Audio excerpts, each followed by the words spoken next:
नून league इतनी कमज़ोर हो गई है पंजाब में कि उनको इत्तेहाद करने की ज़रूरत पड़ गई, या आप समझते हैं कि ये बड़ा अच्छा एक स्टेप है नून लीग नवाज शरीफ साहब की तरफ से कि वो जाकर पुराने लोगों से भी मिल रहे हैं, उनको भी कौमी धारे में आगे इंतखाबी अमल में शामिल करने की मुकम्मल कोशिश कर रहे हैं, जिसे हम कहते हैं कि सियासत में कभी भी दरवाजे बंद नहीं होते, तो ये उसकी मिसाल कहेंगे या आपको लगता है कि कमज़ोर पिच पे है नून लीग इसलिए कोशिश कर रही है? दरवाजे बंद नहीं होते, ना होने चाहिए, लेकिन इस वक्त तो ज़ाहिर है मजबूरी है मेरे कायद की, वरना वज़ादारी कायद में जितनी है वो मैं भी जानता हूँ, लोग भी जानते हैं। अगर उन्हें नज़र आ रहा होता कि वो आराम से ये इलेक्शन ले जाएंगे तो फिर उन्होंने किसी को नज़दीक नहीं आने देना था। मुलाकातें ज़रूर करते, ये नहीं कि मुलाकातें ना करते, बातचीत ना करते, वो सब कुछ कर लेते, लेकिन ये इस तरह के इत्तेहाद वो कम अज़ कम ना करते और फिर उन लोगों को इलेक्टेबल्स को ना लेते, वो जो दावे कर रहे थे उन पे पूरा उतरते। लेकिन जाहिर है मजबूरी है, वो लोग कह रहे हैं ना कि वो अकेला ही रेस में है, लेकिन खुदा न खास्ता हार ना जाए, यहाँ तक भी बातें हो रही हैं। तो इस हवाले से तो बात ठीक है। वो जो एक वो अडयाला जेल वाले साहब जो कहते थे बात ही नहीं करनी चाहिए, वो एक एक्सट्रीम है, वो नहीं होना चाहिए।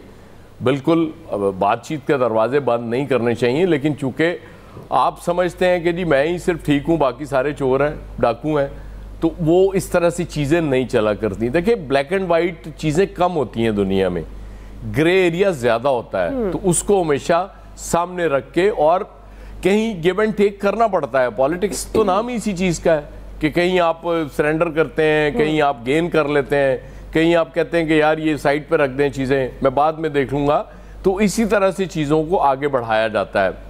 और वो बिल्कुल ठीक कह रहे थे आमिर के 99 के बाद ही आप कहें ये मुलाकात हुई है, क्योंकि उस वक्त भी मुझे याद है जब कुलसूम नवाज साहबा एक दफ़ा ये चौधरी साहब ने बताया था कि आखिरी दिन जब इनके घर आई, जब उससे पहले वो प्रेस कॉन्फ्रेंस में उनके ओहदे शोदे ख़त्म करके आई थी, इन्होंने बड़े अच्छे तरीके से खाना वाना खिला के बड़े एहतमाम से रुखसत किया उन्हें, बड़े अच्छे तरीके से।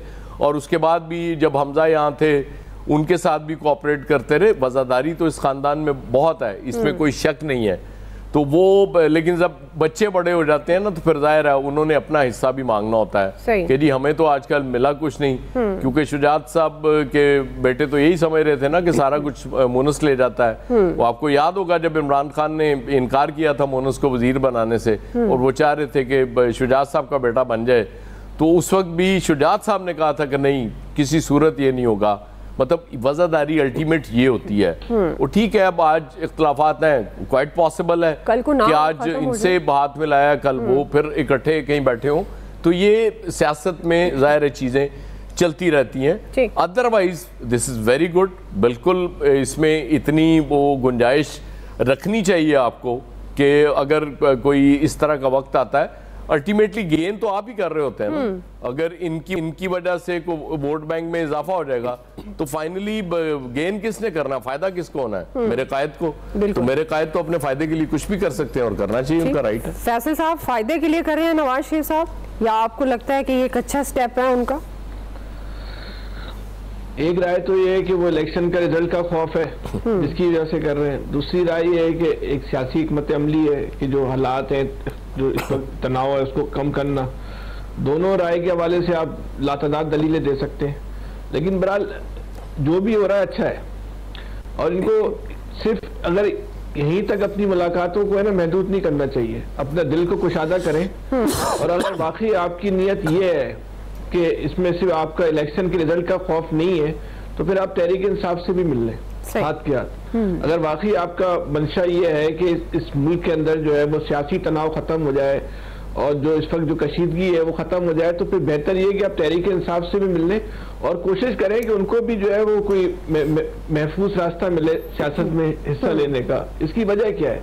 इक़्तिदार में तो आपने आना है, ज़ाहिरी सूरत तो ये है कि उसको आपने वज़ीर आज़म बनना है। आपके अपना मुफाद इसमें है कि आपको एक ऐसी हुकूमत मिले जो कम से कम सियासी इंतशार का शिकार हो। आपका अपना मुफाद इसमें है कि अगर आप इस मुल्क के अंदर माशी तब्दीलियां चाहते हैं तो सियासी सूरत जो है मुकम्मल तौर पे खुशगवार और पुरअमन होनी चाहिए। तो उसके लिए इलेक्शन से पहले जो जो आप सबील कर सकते हैं वो सारी सबील करें। रिजल्ट वो करें, अच्छी बात है। बाकी रिजल्ट तो पता है आपको, वो तो तय हो गया, नोटिफिकेशन का मसला है खाली, वो भी हो जाएगा इंशाअल्लाह।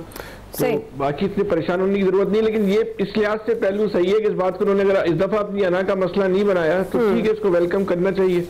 ठीक, इलेक्शन तो वैसे ही 2024 2018 के हुए थे, 2013 के, जी जी, 2013 के हुए थे, 2008 के, उसमें तो कोई तब्दीली नहीं आनी, रिजल्ट भी इसी तरह आना है। चले, लेकिन अगर इस दफा का रिजल्ट उसको सारी सियासी जमातें कबूल कर लेती हैं तो चले इसको एक मुस्बत ले लेना चाहिए हमें सब। सही जी। आमिर साहब,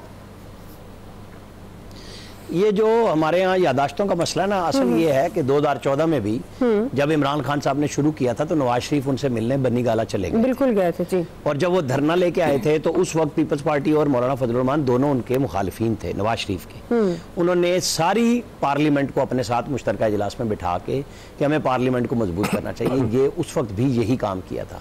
लेकिन आपको पता है जब शहबाज शरीफ और आसिफ जरदारी ने कहा कि मिसाके मस्जिद कर ले तो कहते थे ये चोर मेरे से एनआरओ मांगते हैं। जब कभी इनको ऑफर की गई, शहबाज शरीफ का आपको और हमें पता है, हमने यहीं पे कहा जब उन्होंने पहला खिताब किया फिर दूसरा किया, मैं कहा फुसफुसा सा खिताब इसलिए लगता है कि हमें तो वो मार दाड़ वाले एक वजीर आजम थे, हमें ये पैकेज मिल गया, हमें वो मिल गया, कहानियां सुना इधर उधर चले गए थे। तो शहबाज शरीफ बिल्कुल नहीं लगते थे कि वो एक मसालियत का मैसेज देते थे, वो कहते थे ये हमसे भीख मांग रहे हैं, मैं इनको दबा दूंगा छोड़ा दूंगा। असल मसला इमरान खान की जात का वो जो है ना एरोगेंस, वो आज भी उनको पहला मौका मिला जब कई हफ्तों के बाद साफियों से मिलने का, उन्होंने किसको टारगेट किया? फौज को। उन्होंने कहा जनरल बाजवा फलाना ढिमकाना, भाई कहीं तो आप आओ ना, अगर बैरिस्टर गौर को ले आए हो तो उसे रास्ता दो कि वही बात कर ले आपके लिए। लेकिन आप तो खत्म कर चुके सारी बातचीत को फिर से, कैसे कोई अगर मियां नवाज शरीफ चाहे भी तो जवाब में क्या गाली मिलनी है ना सियासी तौर पे, तो फिर वो कहेंगे कि लड़ना तो आपसे इलेक्शन है, तो मिल भी लेंगे इलेक्शन के बाद। बिल्कुल जी, जाहिर है ये दोनों मुलाकात या इस तरह की बड़े अरसे के बाद जिसकी बात करते हैं कि तमाम सियासी जमातों को एक मेज़ पर बैठना चाहिए, ये दो तरफा अमल है। दोनों को सोचना चाहिए कि ये मुल्क की सियासी इस्तेहकाम के लिए बड़ा ज़रूरी है, बजाय इसके कि आप ठीक है इंतखाब के मैदान में आप एक एक दूसरे के खिलाफ, आप ज़ाहिर आपके कैंडिडेट्स होते हैं, लेकिन जहां मुल्क को कौम को ज़रूरत है, स्टेट को ज़रूरत है, वहां पर मिलजुल कर भी इस सियासी इंतखाबी अमल को आगे बढ़ाया जा सकता है। एक्सपर्ट्स की राय आपने जान ली है, ब्रेक ले रहे हैं, ब्रेक से वापस आएंगे। दूसरा बड़ा सवाल, इलेक्शन कमीशन को इंतखाबी अमल पर एतराज़ात दूर करने के लिए क्या इकदाम करने चाहिए? इंतखाबात अब चंद माह ही दूर रह गए हैं और बर वक्त के लिए कोशिशें जारी हैं, लेकिन इंतखाबी अमल के हवाले से मुख्तलिफ सियासी जमातें एतराज़ात आयद कर रही हैं। PMLN ने हल्का बंदियों पर तहफ़्फ़ुज़ात का इजहार करते हुए अदालत जाने का ऐलान किया है। आज PMLN के रहनुमा ख्वाजा साद रफ़ीक ने यह कहा है कि हमें नई हल्का बंदियों पर तहफ़्फ़ुज़ात हैं, नई हल्का बंदियों के खिलाफ अदालत जा रही है। MKM को भी हल्का बंदियों के हवाले से एतराज़ात हैं। मौलाना फजलुर रहमान भी इंतखाबी मुहिम के दौरान अमन व अमान के मसाइल की निशानदेही कर चुके हैं। उधर निगरान वज़ीर इत्तलात ने वाज़ेह कर दिया कि कोई शक में न रहे, आम इंतखाबात 8 फरवरी को होंगे।